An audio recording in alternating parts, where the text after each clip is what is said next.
Have you ever, can I ask you something, and I've got to jump into this shoot.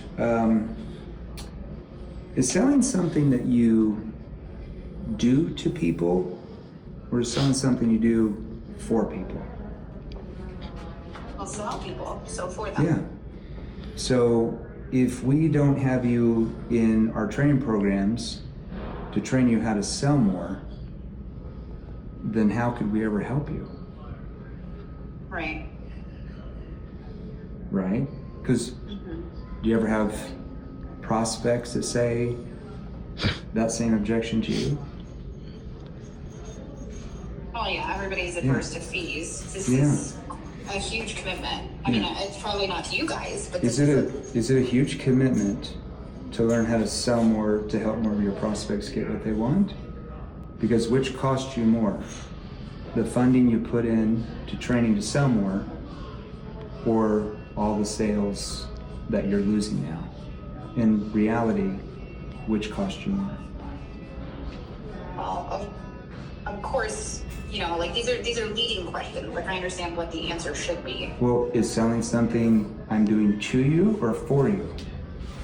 This feels a little like, oh, Well, you don't have to sing or training programs. yeah.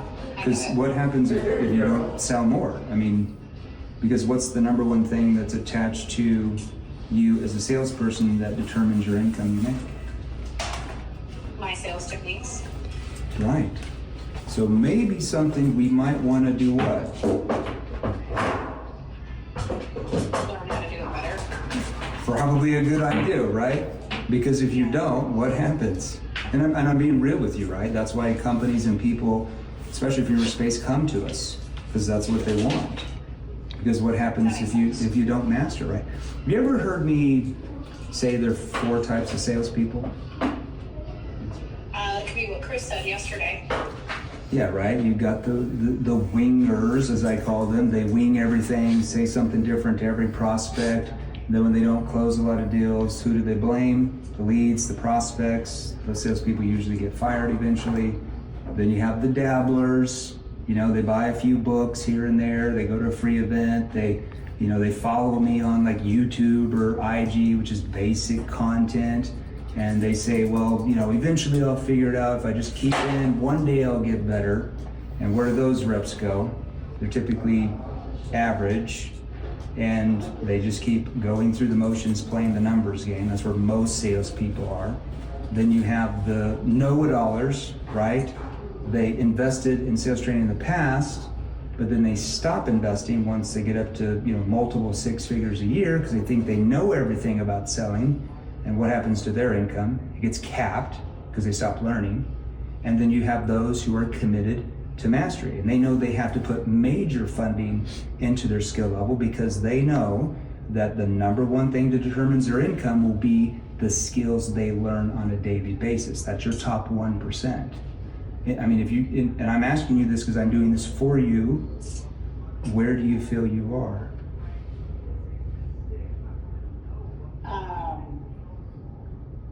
Right now, Yeah. I don't know. If you really thought, a dabbler. Right.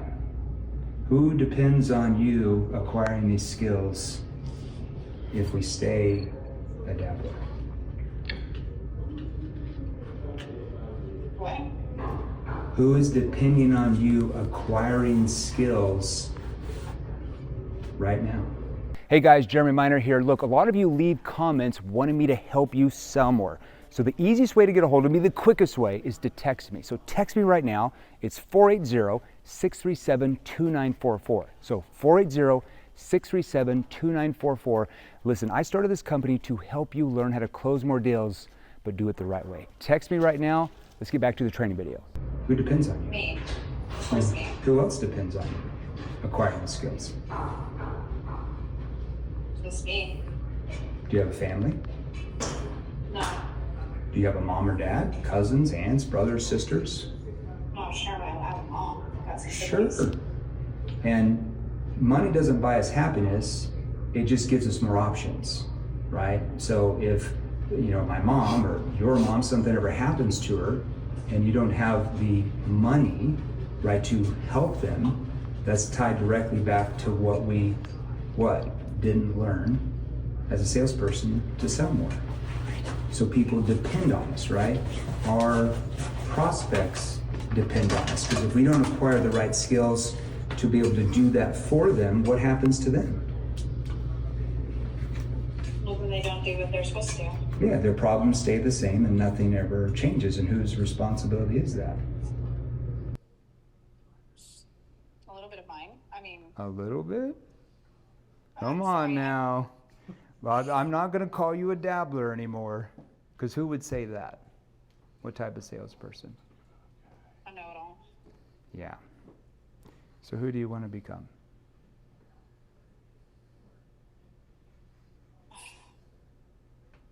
Yeah. Who do you want to become? Well, obviously, I want to be more successful. Whose It's just choice is literally whose choice is that? That's mine. It's mine. Yeah, right? because I what's get going to it. make you the most, what puts you in the position to master selling? Dabbling Learning more. or committed to mastery?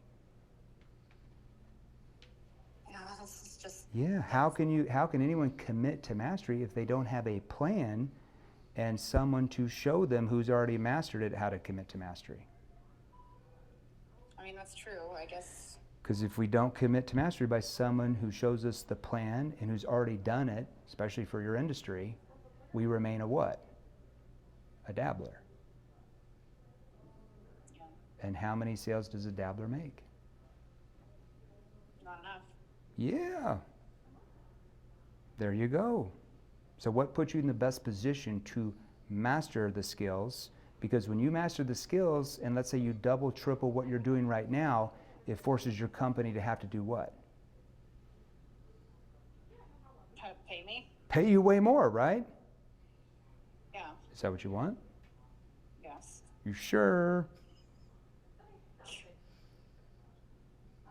That tone, I'm hearing your tone. Yeah, But you're too good at what you do. do you want to it's very, learn? like, Do you want to learn weird. how to do this for your prospects, or you just want to keep dabbling? You mean be like you, Jeremy? Well, that's typically why salespeople come to us, because they want to learn those skills to do that. Do you Yeah. want to learn from somebody that's not going to help you sell more? You're really good at changing your tonality to kind of match the vibe. Yeah, I was Obviously, I want to committed learn how to to do this. mastery. Do you want me to train Yeah. you how to master tonality? Yes. Because I have reps in your space that have mastered it, and guess what happened? They were successful. Everything you want. So All right, what's the step get we it. need to do? Take the commitment. Just do it.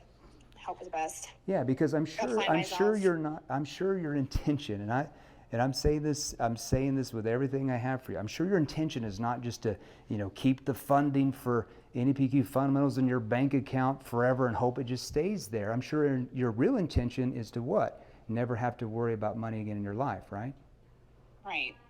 So what's going to put us on the path to do that? Investing in myself. Are you ready?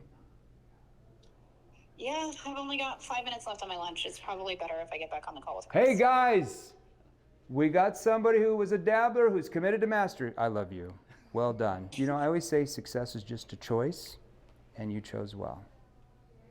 Now, can you do me one last thing before I jump off? What? This is a promise to me, and if you promise me this is a promise to yourself. When you get in the training, will you actually take it seriously? I have to. Okay, and will you show up to the training calls? Because I do one every week. You're going to want to be on because I show you how to tie it into what you sell. But you got to show up. Okay. And if you don't show up, at least watch the recorded versions every week. Yeah. You committed? Yep, I've got to. If I'm going to move forward with this, I can't not do it. Yeah, because you got your prospects depending on you learning these skills. Yeah. Yeah, okay.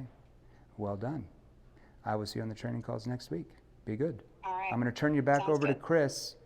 Congratulations. Good choice. Well, there you go. That was great. Remember, selling is not something you do to people.